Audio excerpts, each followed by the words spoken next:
Pour faire son plan de fumure sur le colza, la première des choses à faire, vraiment, c'est de faire une pesée. En fait, le colza, c'est une scipan. En fait, c'est une culture piège à nitrate. Et donc, ce qu'il faut savoir, c'est qu'en sortie d'hiver, 1 kg de colza par mètre carré, ça correspond à 60 unités d'azote fixées dans la plante. Donc, autant d'azote à enlever du plan de fumure derrière. Vous allez me dire, Martin, tu es gentil, mais en fait, moi, je n'ai pas que ça à faire. La pesée, ça prend du temps. Pour que ça soit fiable, il faut que je fasse au moins 4 ou 5 pesées sur ma parcelle. Vraiment, je n'ai pas que ça à faire. Alors, pour pallier à ça, bon, le mieux, c'est quand même la pesée, hein, bien sûr. Mais pour pallier à ça, il y a une application qui a été développée par Yara, qui s'appelle Imagité, que je vous ai encadré ici, que j'utilise personnellement, bien sûr, et que Terrinovia recommande pour son utilisation. Pour vous donner une idée, il y a peu de temps, j'étais à une réunion technique Terrinovia, ils avaient fait des pesées, et je leur ai dit, bah là, les pesées, vous les avez fait comment? Ils me disent, oh, bah, avec l'application Yara, c'est très bien. Et donc, cette application développée par Yara, qui est téléchargeable sur Android et sur iPhone, elle est gratuite et il ne vous demande pas votre mail. Donc, vous ne serez pas assassiné par 1 million de messages publicitaires. Là-dessus, on vous demande de choisir la culture et après, vous faites des photos de la parcelle. Vous faites au minimum 4 photos. Plus il y en aura, mieux ça sera. Et l'application va analyser la couverture du sol avec la culture ici du colza. À ça, vous ajoutez la hauteur de la végétation et donc vous aurez une estimation de la biomasse qui est plutôt fiable. Terrinovia le recommande, donc l'Institut technique des oléoprotéagineux, et je connais aussi quelqu'un qui est agriculteur et qui travaille à l'INRA, qui a fait des comparaisons et qui dit qu'il y avait quand même assez peu de différence. Quand on fait une pesée ou quand on fait l'application Yara, l'idée c'est de faire un maximum de répétitions pour pouvoir avoir quelque chose de plus fiable possible.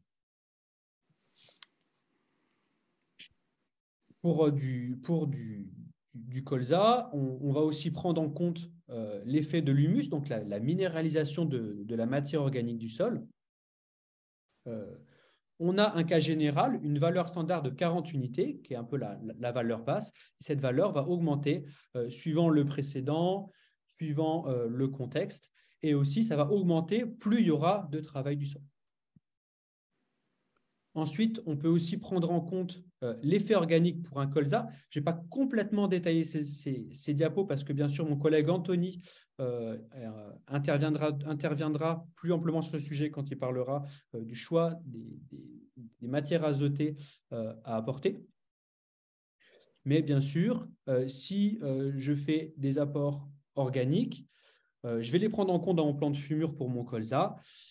Je vais prendre en compte la fréquence des apports organiques, la teneur en azote de ces apports organiques et bien sûr la quantité que j'apporte par hectare.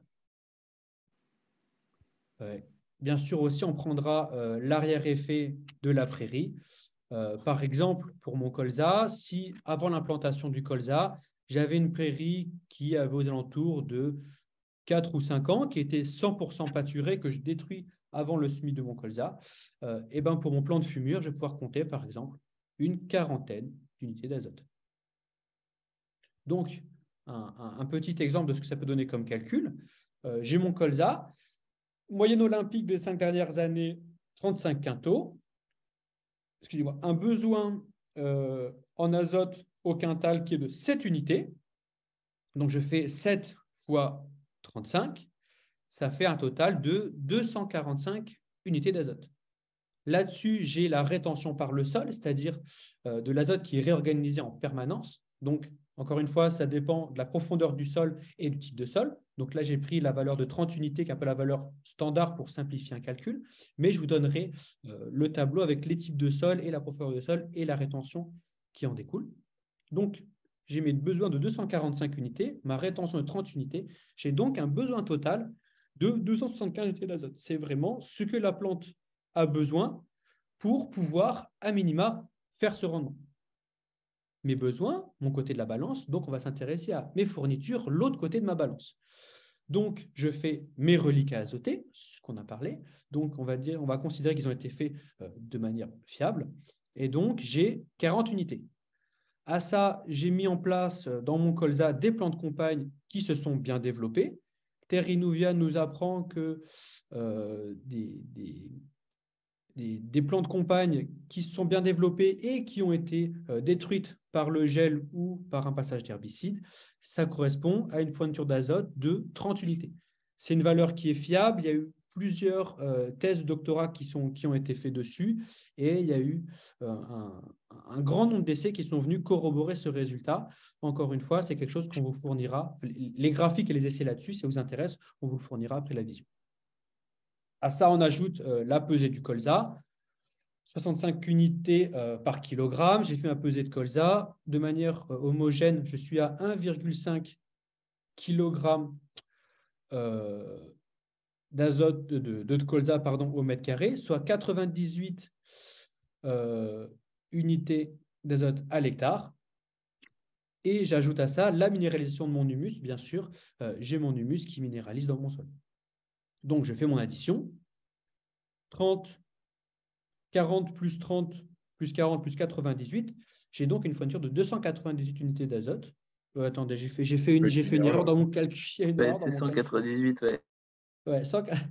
Oula, attendez, il y a un petit souci dans mon calcul. Je reprends ça. Oh là là, 40 plus 30 plus 98 plus 30. J'ai donc 198. 180, 110, 208, comme dit Vincent, ouais. Et De donc, à quoi? la fin, ton reste à apporter est bon, en fait. Voilà, c'est ça. C'est 77. Oui, en fait, parce que j'ai fait deux erreurs de faute de frappe. C'est que la minéralisation de l'humus, elle dépend bien sûr du type de sol, du travail de sol, mais elle est comptée comme étant de 40 unités ici et pas de 30 unités. Donc, c'est une première faute de frappe. Et derrière, j'ai fait une deuxième faute de frappe ici sur le total. Et donc, le reste à apporter est bien de 67 unités. Si vous voulez aller plus loin, je vous invite à utiliser la réglette azote de Terra Innovia, qui fait ce calcul et qui vous détaille toutes les étapes du calcul précisément. Terra Innovia, en plus, vous permet d'ajouter le précédent cultural, s'il y a eu des apports organiques et s'il y a eu des prairies. Et donc, vous pouvez faire très précisément votre calcul de fumure azotée sur votre colza. Donc, des fournitures, des besoins de 75 unités, des fournitures de 208 unités d'azote et derrière un reste à apporter de 67 unités d'azote. Et avec bien sûr mes plus plates excuses pour ces fautes de frappe. Quand tu parles de minéralisation de l'humus qui dépend du travail du sol, Oui. du coup, on peut, ça va de combien à combien entre un labour, on va dire, un TCS et un semi-direct? Alors là, L'ordre de grandeur. j'ai pas de valeur précise à te donner parce que ça va dépendre si tu as un sable, ça va dépendre si tu as une argile, ça va dépendre de la profondeur de travail du sol, ça va dépendre de la température.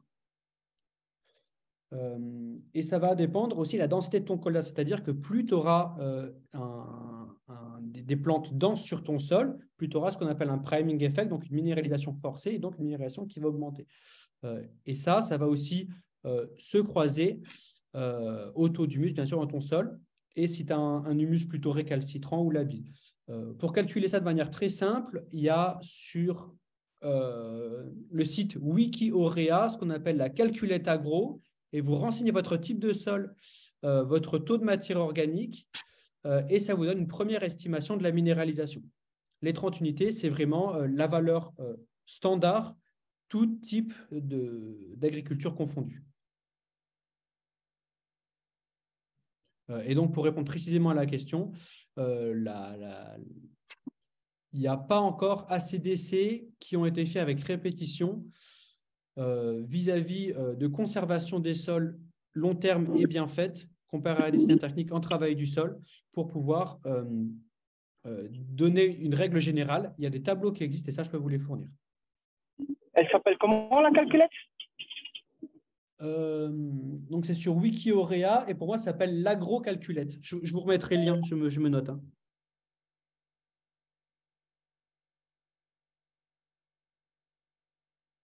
Et si vous voulez, en fait, si vous voulez faire un calcul de minéralisation de l'humus, c'est tout simplement un bilan humique. Que Auréa en a fait un simplifié, mais si vous voulez, je peux vous donner comment dire, il y a des calculateurs qui existent et je pourrais vous les donner, mais comme ça, je ne peux pas te dire si ça 30, 40 ou 50, ça va vraiment dépendre d'énormément de paramètres dans ton sol, notamment de sa composition physico-chimique.